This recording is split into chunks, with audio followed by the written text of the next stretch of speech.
Hi friends, megastar Chiranjeevi 'Jagadeka Veerudu Athiloka Sundari' cinema ఆ రోజుల్లోనే ఎంతో బ్లాక్ బస్టర్గా నిలిచిపోయింది. అయితే ఈ సినిమాని మళ్ళీ ఈ మధ్యకాలంలో రిలీజ్కు సిద్ధంగా ఉంది.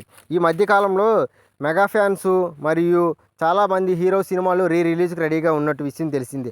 అయితే అప్పట్లో 'Jagadeka Veerudu Athiloka Sundari' cinema 2D flexible అవైలబుల్లో ఉంది. కానీ ఇప్పుడు గ్రాఫిక్స్ యాడ్ చేసి సినిమాని 3Dలో రిలీజ్ చేస్తున్నారు. అయితే అశ్విన్ దత్త తెలుగులో 'ఎదురులేని మనిషి' మరియు 'యుగపురుషుడు', 'గురు శిష్యులు', 'అడవి రాముడు' వంటి సినిమాలు తెరకెక్కించాడు.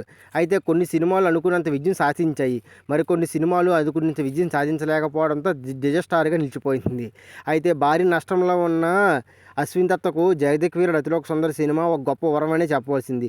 ఈ సినిమాతో ఇప్పుడుకొచ్చిన అన్నిటికీ కష్టాలు గట్టెక్కినట్టుగా నిలిచిపోయింది. బాక్సాఫీస్ వద్ద సంచలనం సృష్టించింది. కాసుల వర్షం కురిసిందని చెప్పనవసరం లేదు.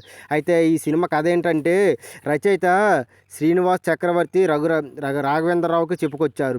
భూమిపైకి వచ్చిన ఇంద్రుడి కూతురు తన ఉంగరాన్ని పోగొట్టుకుంటే అది ఎలా ఉంటుంది అనే కథ శ్రీనివాస్ చక్రవర్తి చెప్పడంతో కథపై యండమూరి రఘువీంద్రరావు, జంధ్యాల సత్యానంద వంటి రైటర్లు వరుసగా వచ్చి అద్భుతమైన కథను డిజైన్ చేశారు. దీనికి ఒక మంచి డ్రామాగా యాడ్ చేసి అయితే ఈ కథ చర్చలో మెగాస్టార్ చిరంజీవి కూడా దాదాపుగా 25 రోజుల పాటు టీంతో గడిపారు. మొత్తానికి కథ పూర్తి సిద్ధమైన తర్వాత ఇది సోషల్ మీడియాలో ఫ్యాంటసీ డ్రామాగా తెరకెక్కించినట్టుగా ఈ సినిమాని తెలుస్తుంది. అయితే ఈ సినిమా ఆల్ టైమ్ ఇండస్ట్రీ రికార్డుగా నిలిచిపోయింది.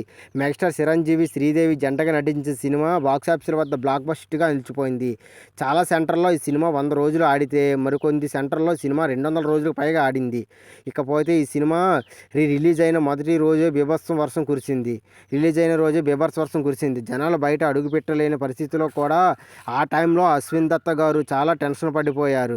కానీ సినిమా మెల్లమెల్లగా హిట్ టాక్ రావడంతో థియేటర్ వద్ద జనసముద్రం మొదలైంది.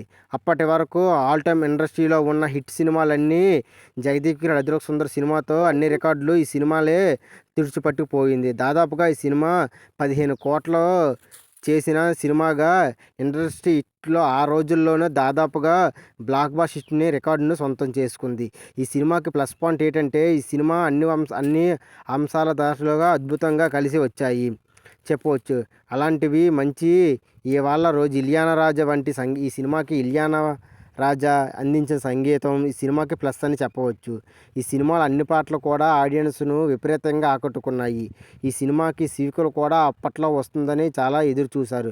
కానీ ఈ సినిమా సీక్వెల్కు విజయవాహిని స్టూడియోలో భారీ సెట్ నిర్మించారు. ఈ సినిమాపై అక్కినేని నాగేశ్వరరావు నటించిన 'ప్రేమ్ నగర్' సినిమా తర్వాత అంత పెద్ద సెట్ 'జగదేక వీరుడు అతిలోక సుందరి' సినిమాకే వేశారు. అయితే ఈ సినిమాని హిందీలో 'ఆద్మీ అఫెన్స్' అనే పేరుతో హిందీలో కూడా డబ్బింగ్ చేశారు. అక్కడ కూడా ఈ సినిమా అద్భుతమైన రెస్పాన్స్తో ఘన విజయం సాధించింది. ఇక ఈ సినిమాని మరొకసారి ఆడియన్స్ కోసం ముందుకు తీసుకొచ్చేందుకు రిలీజ్కు మే 9న రిలీజ్ చేస్తారని అనౌన్స్ చేశారు.